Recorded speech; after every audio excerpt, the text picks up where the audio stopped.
going through breakup suck. The only way I best know how to work through it is with energy transmutation. So we're here today.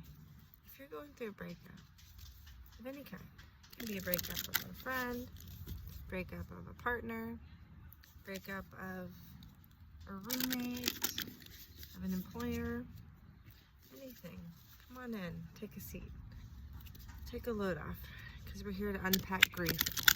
Because that's really what it is. When anything changes in life, there's grief. So we're gonna just take a look at what can we do to overcome that grief right now? We don't need to identify the problem or talk about the loss or the change. What do we need to do as individuals, as our own individual creators of our own individual reality? What can we do to change the way we feel in a healthy and constructive way? Okay, so we'll start first with our angels. Because, you know, we call them in every day, every night. Our angels in. Show us, angels, what do you have for us today? How can we best overcome grief? It says, speak your truth, Archangel Gabriel. Thank you, Gabriel, for helping me to speak with integrity. Second card says, trust your vibes. Thank you, angels. Today, I choose to trust my intuition and your guidance. And the third card says, Archangel Ariel, peaceful warrior. Thank you, Ariel, for helping me stand my ground with peace. And the fourth card is unconditional love, the Divine Mother. Thank you, Divine Mother, for helping me to give and receive the love I deserve. Perfect for moments of grief. Right? Because in grief, we have to speak our own individual truth. And when processing grief, because there's different stages of grief, you unpack other people's projections. Because in relationships, like no matter what type of relationship, we take on roles. And with each role, there's assumptions, there's tasks, there's standards, there's there's all types of labels. And so when we break up in any capacity and we process the forms of grief, we get into our own vibrations and we get back to our own self, like our own synergy of self. And that is a peaceful warrior, because that is fighting through the stages of grief. And only with Unconditional Mother can we do that. So let's see what the tarot says for us. And it says, take time to breathe. Thank you, angels. I breathe with ease, knowing you're here. I think today we just needed to know a little bit about ourselves and about our protection. So we have the Magician, the Page of Swords, the Three of Cups, and the Queen of Swords. So again, you're just alchemizing by watching your own patterns and self through getting back into your own vibrations and looking at your patterns of relationships, because every relationship will show a patterning. And your Three of Cups is celebrating, or you're celebrating your knowledge, you're celebrating in your knowing, right?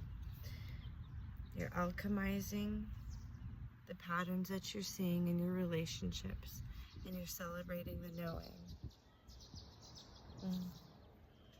that you're protected, and that there's a new cycle with 10 of Cups, with happiness. Okay, let's get us an animal. Oh, look at my hair. My hair's all kinds of wild today. It's like a wind barometer. Well, there you go. Enjoy it. You can see the weather here based upon my hair. Okay, well, these three fell out, so we'll just go with it. The Moose, it's wisdom. Let your head and mind reach to the stars. You keep your feet grounded on earth. Listen to the ancient wisdom in the soul. The ancestors speak through you. You know much. And then the Owl is magic. You choose to know the truth because you can. Open your inner vision. You can see through deception. Let the past go and make room for a better life. Rise up. Magic and wisdom are your birthright. Ooh, my hair. Maybe if I do this, is that better? I don't know. Cougar, assertive. Ooh, cougar. Assertive. In silence, you find power. Claim your leadership role and take action. You know where to go and what to do. You have the courage and confidence to succeed. And then our last card is going to be a little spell card that just tells us where we ourselves can focus. So again, we're just focusing on the wisdom that you've gained from every relationship that you're grieving, and where you can be assertive. Can you make an amends in the relationship?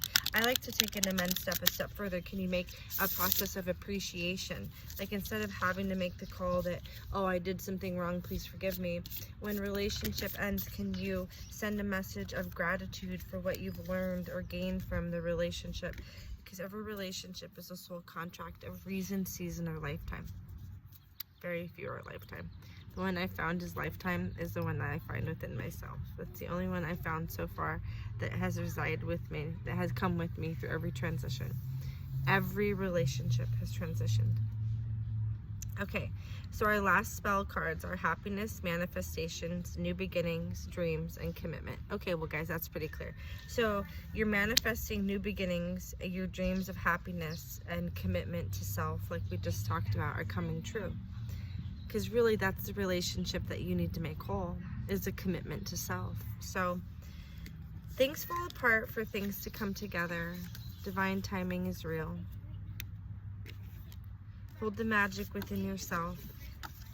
Never let go of the wisdom. Celebrate every transition in life, because every transition is a tower. Every transition allows you to rebuild and grow. And life is a Lego set. We know from the movie Lego Movie, we don't super glue our Legos together. So go through each tower with grace. You're a peaceful warrior. Always trust your vibes. Speak your truth. Never filter your truth. Because you are loved. I love you.